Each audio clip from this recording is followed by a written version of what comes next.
نمازوں کی پابندی کے باوجود گناہ ہو جاتے ہیں، تو ایک چیز رہے گی بھیا، یا گناہ رہ جائیں گے یا نمازیں رہ جائیں گی، کرتے رہیے، ایک ہی چیز ہو سکتی ہے نا۔ صبح پیپر ہے تو یا میں رات کو مزے لے لوں نیند کے، یا پیپر کی تیاری کر لوں، ایک وقت میں ایک ہی کام ہو سکتا ہے نا۔ تو یہ جو دل کرے کرو، مزے لے لو۔ اللہ نے کہا کیا ہے، آپ اس پہ غور کریں کہ نمازیں کیوں نہیں پڑھی جاتی۔ اللہ نے فرمایا ہے کہ ان الصلاۃ تنہی عن الفحشاء والمنکر، اور نماز باز رکھتی ہے، منع کرتی ہے بے حیائی سے اور منکر، گالیاں بکنا، فضول باتیں کرنا، لوگوں کی توہین کرنا، اس سے۔ تو فحاشی اور ریانی میں جو مزے ہیں وہ لے لے، لوگوں کو گالیاں دے، توہین کرے، بہت اچھا ہے۔ پھر یہ نہ سوچے کہ میں نے نماز بھی پڑھنی، یا پھر نماز کی پابندی کرے اتنی کہ یہ چیزیں باقی زندگی سے نکل جائیں۔ اور کوئی اگر نماز بھی پڑھتا ہے اور پھر بھی بے حیائی اور سب چیزیں ہیں، تو اسے خود سوچنا چاہیے کہ وہ ٹکریں مار رہا ہے کہ نماز پڑھ رہا ہے، کیوں اس کی نماز پہ اثر انداز نہیں ہو رہی، کیوں اس کی نماز کی روح کی حالت نہیں بدل رہی۔ اس کا علاج صوفیہ نے لکھا ہے۔ وہ کہتے ہیں کہ اگر اپنے کھانے پہ غور کریں، 3 نسخے انہوں نے تجویز کیے ہیں، یہ صرف وقت کے اعتبار سے مینجمنٹ ہے، یہ نہیں ہے کہ حدیث میں یہ آیا ہے۔ انہوں نے کہا کھانے پہ غور کرے، اگر حرام کھاتا ہے تو روزے رکھے تاکہ اندر پاک ہو، باطن پاک ہو، تو باطن اور اندر جب پاک ہوگا تو نماز پڑھے۔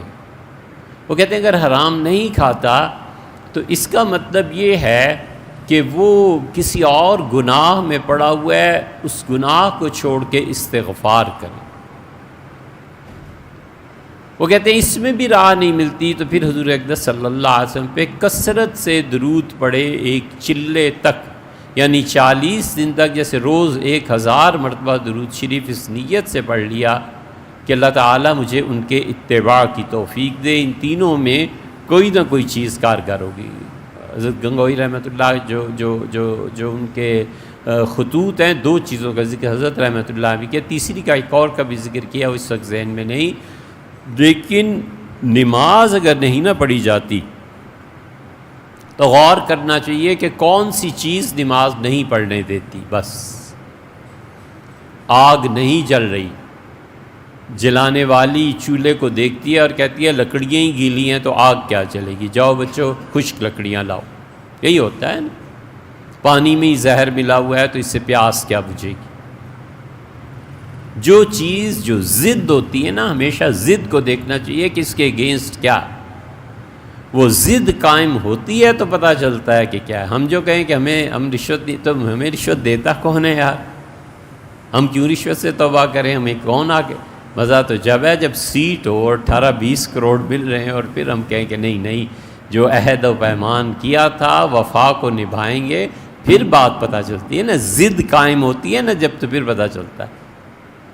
مولانا روم نے مثنوی میں لکھا ہے نا، بڑی تعریف کی آ کے کہ چین کا بادشاہ کیا کہنے، ہندوستان کے بادشاہ نے کہا اس کا عجیب چیز یہ کہ بادشاہ سلامت جب رات کو فارغ ہو کے کاموں سے جاتے ہیں تو ملکہ بیٹھتی ہیں، بادشاہ بیٹھتے ہیں، بادشاہ کسی کو یاد کر لیں تو وہ بھی چلا جاتا ہے۔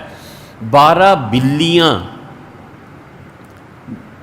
بالکل دبے پاؤں آتی ہیں اور 12 کے سر پہ ایک پلیٹ رکھی ہوتی ہے اور پلیٹ اور تھال میں موم بتیاں جل رہی ہوتی ہیں، تو بادشاہ سلامت اس کی روشنی میں لکھتے ہیں اور اشارہ کرتے ہیں اور ساری بلیاں اس سمیت چلی جاتی ہیں، موم جلتی رہتی۔ تاجر نے بتایا، بڑے خوش ہوئے لوگ، اس نے کہا آئندہ جاؤ تو مجھ سے بھی کچھ لے جانا۔ چلا گیا، اس نے کہا یہ لے جانا دربار میں، اور جب 12 بلیاں آئیں نا تو اس تھیلے کو کھول دینا۔ تاجر لے گیا، بادشاہ سلامت کو کیا پتا تھا کہ اس مرتبہ کیا آفت آ رہی ہے، تو 12 بلیاں جب آئیں تو اس نے تھیلے کی رسی کھول دی۔ جب رسی کھولی تو چوہے نکلے تو بلیاں بھاگ پڑی، بادشاہ کا اندھیرا ہو گیا۔ واپس آیا تو اس نے کہا بیٹے بلیوں کا اعتبار کیا تھا، ضد کا اعتبار نہیں کیا تھا۔ بلیاں سامنے آئیں تو پھر پتہ چلتا ہے کہ کیا تربیت ہوئی ہے. چوہے ایسے ہی ہوتے ہیں. اچھا